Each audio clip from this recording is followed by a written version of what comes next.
क्या बीजेपी राजस्थान में भी योगी मॉडल लागू करना चाहती है? बीजेपी ने कांग्रेस के ऊपर तुष्टीकरण का आरोप लगाते हुए राजस्थान के चुनाव में जमकर ध्रुवीकरण किया। उदयपुर के कन्हैया लाल की हत्या का मुद्दा बीजेपी ने पूरी तरह से उठाया और इसका फायदा भी बीजेपी को मिला। कांग्रेस अपनी वेलफेयर स्कीम के तहत राजस्थान चुनाव जीतना चाहती थी और जातिगत जनगणना का भी मुद्दा भी पूरी तरह फ्लॉप साबित हुआ। धर्म की राजनीति चुनाव में हावी रही और इसका अच्छा फायदा बीजेपी को मिला।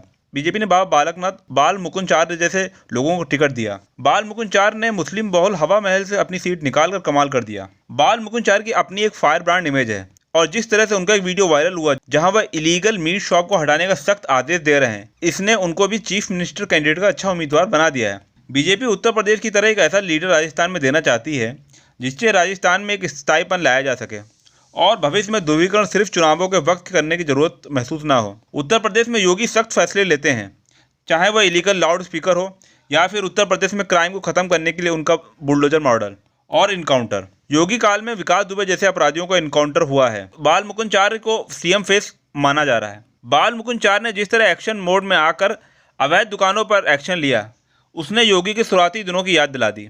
वसुंधरा राजे भी सीएम फेस बनना चाहती हैं और 20 विधायक उनसे मिले भी हैं, लेकिन वह बगावती तेवर दिखा रही हैं जिसको शायद आला कमान पसंद नहीं करेगा। वहीं किरोड़ी लाल मीणा को भी सीएम बनाने की आवाज़ उठ रही है, लेकिन उनकी उम्र एक समस्या पैदा कर सकती है। बीजेपी किसी युवा जोशीले नेता को सीएम बनाना पसंद करेगी।